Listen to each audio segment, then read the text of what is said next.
તો ગોપાલ ઇટાલિયાએ તમામ મદદ કરી તેવી પણ વાત કરવામાં આવી। રાજુ કરપડા દ્વારા વાત કરવામાં આવી છે કે ગોપાલ ઇટાલિયાએ તમામ મદદ કરી છે અને તમામ મદદ રાજુભાઈ અને મને કરી હતી। ગોપાલભાઈ મળવા જેલ પણ ગયા હતા પણ પ્રશાસનને મળવા નથી દેતા તેવું કહ્યું। તો જેલમાં છૂટ્યા બાદ પણ ગોપાલભાઈ મળવા પહોંચ્યા હતા। જો રાજુભાઈ ડરતા ના હોય તો રાજીનામું કેમ આપ્યું તેવું પણ પ્રવીણ રામ દ્વારા કહેવામાં આવ્યું છે। તો જે પ્રકારે રાજુભાઈ દ્વારા જે રાજીનામું આપવામાં આવ્યું છે ત્યારબાદ અનેક નિવેદનો પણ સામે આવી રહ્યા છે। રાજુભાઈએ કાલે જે પોસ્ટ મૂકી એમાં પ્રદેશ નેતૃત્વએ મને પ્રેમ આપ્યો એ બદલ હું એનો આભાર માનું છું। એ એમનો નેચરલી ભાવ હતો, એમનો નેચરલી જવાબ હતો કે ભાઈ મને પ્રદેશ નેતૃત્વએ સન્માન આપ્યું છે, આમ આદમી પાર્ટીના પ્રદેશ નેતૃત્વએ સન્માન આપ્યું છે, બદલ હું એનો આભાર માનું છું। એમનો નેચરલી જવાબ હતો। હવે જે કંઈ પણ બોલાઈ રહ્યું છે એ ક્યાંક બીજી જગ્યાએથી આવી રહ્યું છે અને ટૂંક સમયમાં ખબર પડશે ક્યાંથી આવી રહ્યું છે। ટ્રેડ યુનિયનની દેશવ્યાપી હડતાળ અને સરકારના નવા શ્રમ કાયદાનો વિરોધ કરવામાં આવી રહ્યો છે। કાયદા માલિકીની તરફેણમાં હોવાનો આક્ષેપ કરવામાં આવી રહ્યો છે। તો રાજ્યના 25,000 બેંક કર્મચારીઓની હડતાળ કરવામાં આવી રહી છે। 4 નવા શ્રમ કાયદા રદ કરવાની માંગ કરવામાં આવી રહી છે। 15,000 કરોડના બેંક વ્યવહારને પણ અસર સર્જાશે।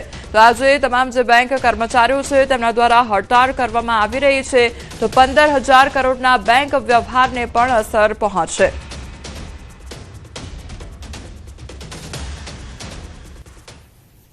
સુરતમાં અલગ અલગ બેંકોના કર્મચારીઓ દ્વારા ફરી એક વખત હડતાળનું એલાન કરવામાં આવ્યું છે। આપણી સાથે આગેવાનો જ આપણે સીધા એમની સાથે વાત કરીશું। આપનું નામ?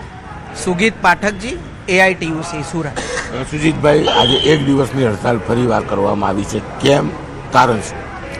મુખ્ય કારણ એ છે કે સરકારે ગઈ વખતે અમેન્ડમેન્ટ કરીને જે તમામ મજૂર કાયદાઓ અબોલિશ કરીને જે 4 લેબર કોડ લાવી છે તે લેબર કોડ મજૂરોની વિરુદ્ધમાં છે અને માલિકોની તરફેણ કરતા કાયદાઓ છે એ 4 લેબર કોડ અબોલિશ કરીને ફરી પાછા જૂના મજૂર કાયદાઓ બહાલ કરવામાં આવે, અમારી પહેલી માંગણી છે।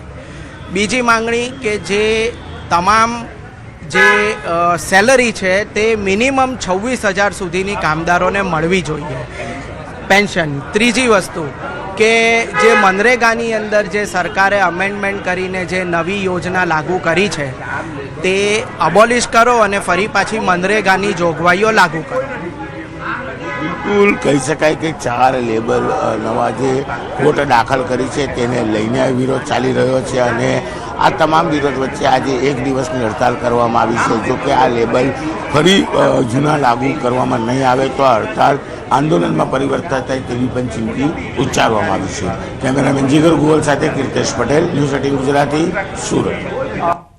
રાજકોટમાં LICના કર્મચારીઓ હડતાળ પર ઉતર્યા છે। તો LICના 40,000 કર્મચારીઓની ઘટને લઈને હડતાળ કરવામાં આવી રહી છે। વર્ગ 3 અને 4ના કર્મચારીઓ જોડાયા છે હડતાળમાં। કાયદાઓનો અમલ થતા કર્મચારી વિરોધમાં ઉતર્યા। તો LICની ઓફિસ બહાર ભારે સૂત્રોચ્ચાર કરવામાં આવ્યા છે। 29 કાયદાઓમાંથી માત્ર 4 કાયદાઓનો જ અમલ કરવામાં આવ્યો છે।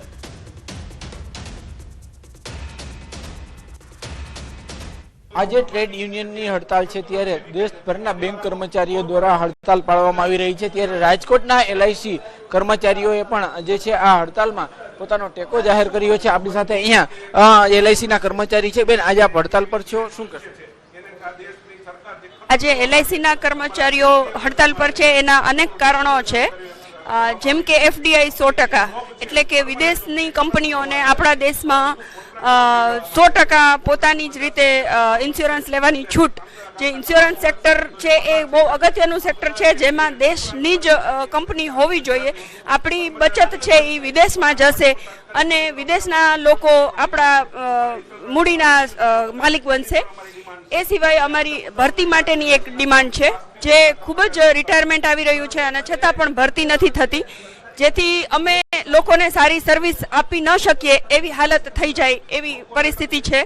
એ સિવાય લેબર કોડ્સ છે 4 જે એ ભ્રામક નીતિ છે।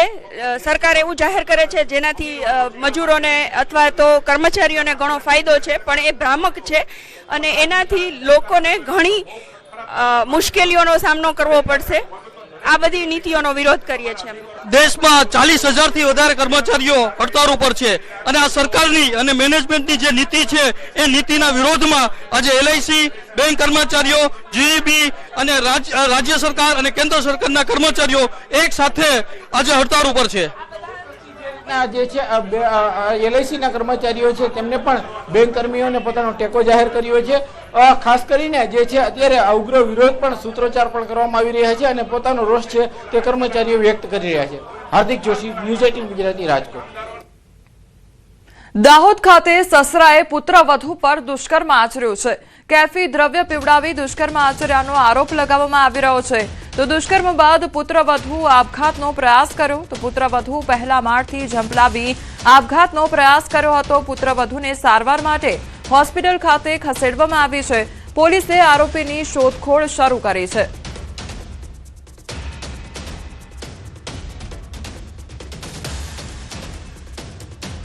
પોલીસ સ્ટેશને ફરિયાદ અમે લખી એ ગઈકાલની વાત છે.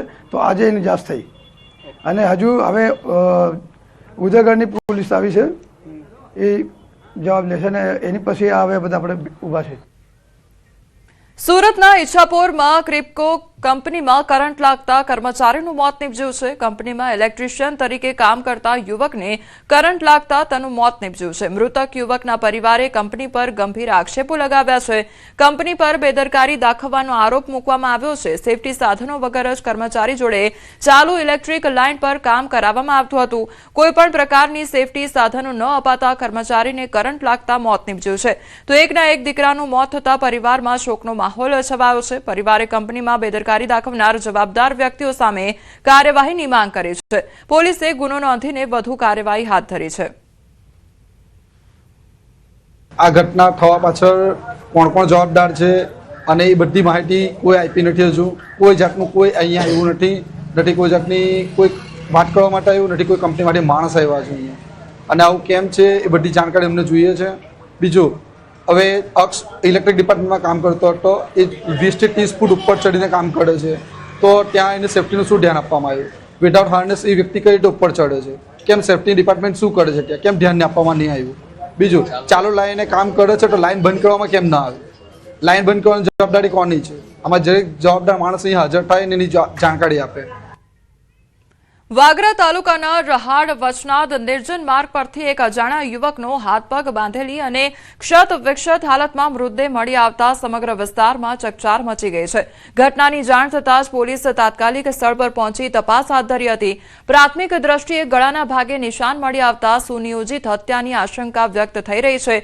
મૃતદેહને પોસ્ટમોર્ટમ માટે ખસેડવામાં આવ્યો છે અને આરોપીઓ સુધી પહોંચવા પોલીસ દ્વારા તપાસના ચક્રો તેજ કરવામાં આવ્યા છે.